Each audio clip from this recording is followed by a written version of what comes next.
সময়টা ছিল 2015 সাল। সবেমাত্র অনার্স প্রথম বর্ষে আমি নিজের হাত খরচ চালানোর জন্য একটা টিউশনি করতাম। ছাত্রের বাবা ছিল পুলিশ কর্মকর্তা। হঠাৎই তার ট্রান্সফার হয়ে যায় অন্য কোথাও, তাই তারা চলে যায়, আর আমার হাত খরচের একমাত্র মাধ্যমটাও হারিয়ে যায়। তখন আমি অনেক খুঁজেও একটা টিউশনি জোগাড় করতে পারলাম না। তারপর একদিন রাতে আমার বন্ধু আবির কল করে বলল একটা টিউশনি আছে, ক্লাস 9-এর একটা মেয়েকে পড়াতে হবে। মেয়ের বাবা ইতালি থাকে, তাই বেতন নিয়ে কোনো চিন্তা নেই, বাড়িয়েই দিবে। কিন্তু শর্ত হলো সপ্তাহে 2 দিন পড়াতে যেতে হবে, ঠিক রাত 11টা থেকে 2টা পর্যন্ত। এমন শর্ত শুনে আমি সাথে সাথেই না বলে দেই, কারণ রাত 11টা থেকে পড়াতে যাওয়া আমার পক্ষে সম্ভব না। সকালে আমার ক্লাস শুরু হয় 10টা বাজে, ঘুমাবো কখন এই সময় পড়াতে গেলে? কিন্তু তারপর আবির যা বললো তাতে আমার ঘুম হারাম হয়ে গেল। ও বলল 15,000 টাকা বেতন দিবে।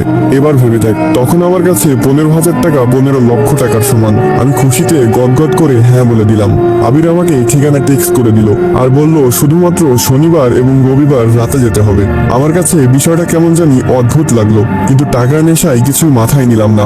2 দিন পর শনিবার আমি রওনা দিলাম আবিরের দেওয়া ঠিকানা অনুযায়ী। শহর থেকে অনেকটা বাইরে হিন্দুপাড়া নামের একটা গ্রাম আছে, সেখানে বেশিরভাগ বাসিন্দাই হিন্দু ধর্মের অনুসারী। আমি সেখানে গিয়ে একজনকে ঠিকানা দেখিয়ে বললাম, ভাই এই বাড়িটা কোন দিকে বলতে পারেন? সে আমার দিকে কিভাবে যেন তাকিয়ে থাকলো কিছুক্ষণ, তারপর বলল সামনে গিয়েই একটা পুরনো বিল্ডিং পাবেন, ওইটাই আপনার ঠিকানা। আমি সামনে হাঁটা শুরু করলাম।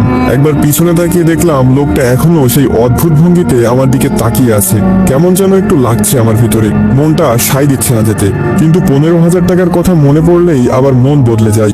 না, গিয়েই দেখি। একটা পুরনো বিল্ডিং এর সামনে এসে দাঁড়ালাম। হ্যাঁ, এটাই সেই ঠিকানা। 11টা বাজতে আর 1 মিনিট বাকি। আমি গিয়ে দরজাটা নক করার সাথে সাথে দরজাটা খুলে গেল। মনে হচ্ছে কেউ যেন আমার জন্য দরজার কাছে দাঁড়িয়েছিল। দরজা ধাক্কা দিতেই খুলে গেল। হ্যাঁ করে একটা শব্দ হলো, কিন্তু সেখানে কেউ ছিল না। তাহলে দরজা খুললো কে? আমি কখনো ভূত প্রেত এসবে ভয় পেতাম না, অনেক দেখেছি জীবনে সব।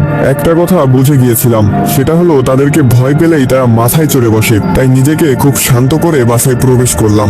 বাসার ভিতরটা কেমন যেন অন্যরকম দেখতে। প্রতিটা দেয়ালে আরবিতে কিছু লেখালেখি করা, অদ্ভুত অদ্ভুত ছোট পোকামাকড়ের দৃশ্য আঁকা। সবচেয়ে বড় কথা, বাসার ভিতরটা একদম নিস্তব্ধতায় ঘেরা। কোনো একটা ছোট শব্দ কানে আসছে না। একজন মধ্যবয়স্ক মহিলা একটা রুম থেকে হাসি মুখে বেরিয়ে এলেন। আমাকে বলল, তুমি নিশ্চয় গালিব, আবির তোমাকে পাঠিয়েছে। আমিও একগাল হেসে দিয়ে বললাম, জি আন্টি। তারপর আন্টি একটা রুম দেখিয়ে দিয়ে বলল, ওই রুমে যাও, রিশফা ওখানেই আছে। দেখো বাবা, ভালো মতো পড়াতে হবে, ও অনেক ফাঁকিবাজ। ও, তার মানে আমার ছাত্রীর নাম রিশফা? আমি বললাম, সেটা নিয়ে আপনি চিন্তা করবেন না আন্টি, আমি রিশফাকে ব্রিলিয়ান্ট স্টুডেন্ট বানিয়ে দিব।